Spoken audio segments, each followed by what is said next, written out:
What's going on, everybody? Welcome back to the channel. Hope you all have been well. Today, we're gonna be performing an oil change on the 2025 GR Corolla. And being that this is the break-in mileage oil change, I will also be doing the diff and transfer case fluids as well, but those are gonna be in a separate video, so be sure to subscribe if you're not yet so you guys will be updated of when that video comes out. So to get started with your oil change, you're gonna wanna warm up the car first. So go take it out on a 5-minute drive, maybe just a drive around the block, and then take it back home and be sure to put it on jack stands or ramps before letting it cool down for about like 15 minutes or so. It doesn't have to be long, but leave it for a good amount of time so that it lets the engine cool down just a little bit, just so you don't run the risk of getting burns or anything like that. Just let it cool down a little bit, but you do want the oil warmed up. Now, when you either jack up the front of your car or put the front of your car onto ramps, it's very important to note that you're gonna wanna use your parking brake, which locks the rear wheels so that they don't go anywhere. And you're gonna wanna chock the rear tires on each side. Once the car has cooled down a little bit, it's time to start the process. And first, what you gotta do is open up your hood. Find your hood latch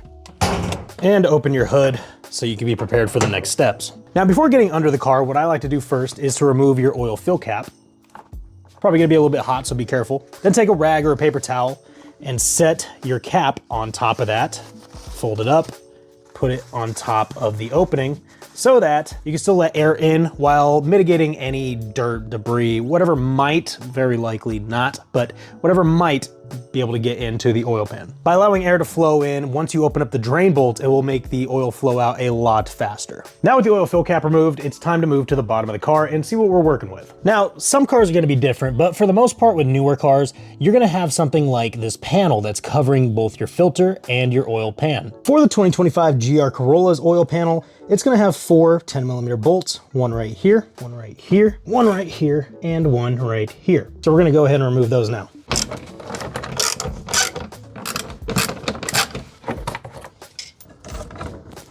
And then once you have the bolts out, all you gotta do is slide it this way, drop it down. Now that you have access to your oil drain bolt, it's time to slide under your oil collecting tank.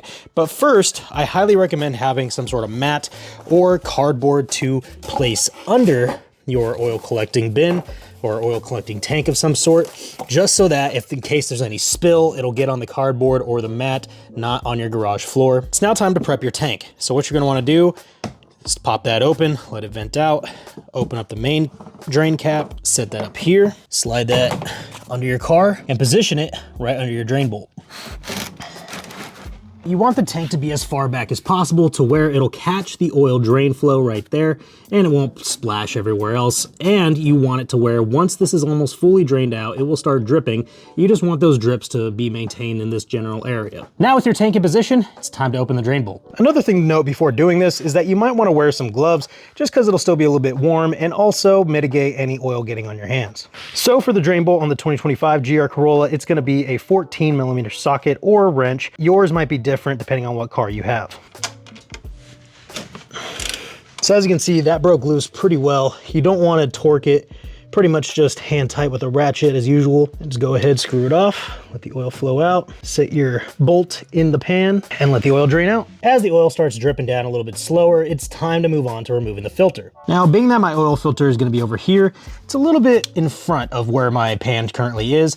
So what you're going to want to do is pull this forward a little bit where your oil is still draining into it, but you want to get under your filter now. Now, there are a number of ways that you can take off an oil filter. In this case, we're gonna be using this little band tool, and all this is gonna do is you're gonna slide it onto the filter and then loosen it or tighten it, whichever way you need to do it. But there's also a tool that you can use to put on top of the oil filter and use a ratchet to either loosen it or tighten it. Like I said, for this video, we're just gonna be using the band tool. So go ahead, slip it onto the oil filter and then loosen it until you can get it by hand.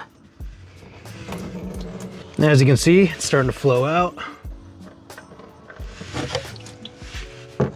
Once you have the filter removed and you can visibly see that the oil isn't really dripping out anymore from either the filter or the drain hole, it's time to clean up everything and then get started with filling it back up. To start cleaning up, first grab your bolt out of your pan and check to see if the crush washer is on it or not. If it's not on it, then check up here. And as you can see, the crush washer is still on it. You're going to want to pry that away. Once you get that stuck crush washer on, this is just going in the garbage. So go ahead, toss that to the side. Next, clean off the bolt a little bit with some brake cleaner. Once the bolt is cleaned up, take a new crush washer and put the flatter side of the crush washer towards the head of the bolt. And then you got this prepped and ready to go. Now it's time to prep your new filter. Go ahead, unbox the filter, remove any packaging material. And then as you can see, this already has some grease on it, some packing grease, but I'm still gonna do what I'm about to do with the oil, and that is dip my finger in the oil, put it around the rim, just to get it prepped, and then also to have a better seal when you actually twist it on.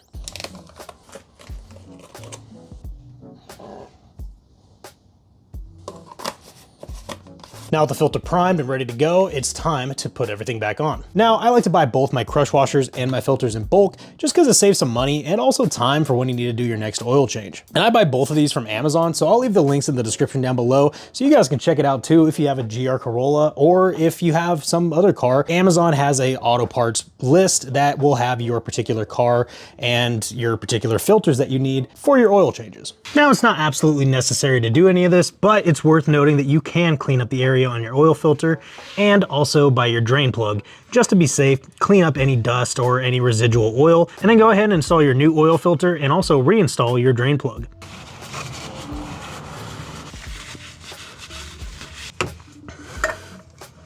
Now, when reinstalling your oil filter, you're gonna want it mostly hand tight until it stops, and then go ahead and take your tool, put it onto the oil filter, and you're gonna wanna tighten it down about 1/4 of the way past where it stopped when it was hand tight. Then go ahead, double check for tightness, and then reinstall the drain bolt. Now, double checking that your crush washer is on your drain bolt, go ahead, put it in, tighten it down. Once it's hand tight, take your ratchet or your wrench, tighten it down till it stops. Now, with your oil drain bolt, you do not want to torque it down very much. You just want to do it until it stops with a ratchet or your wrench, and then you're good to go. Now, you're gonna want the proper oil for your car, and there are a couple ways to find out what oil your car takes. The first and easiest one being is looking at the top of your cap. On the top of your cap, it'll tell you what oil you need. For me, it's SAE 0W20. Another way you can check is through your owner's manual. In the back of your owner's manual, there will be an index that'll locate which pages your oil or anything else you really need is gonna be. We find oil is going to be for engine oil in 414.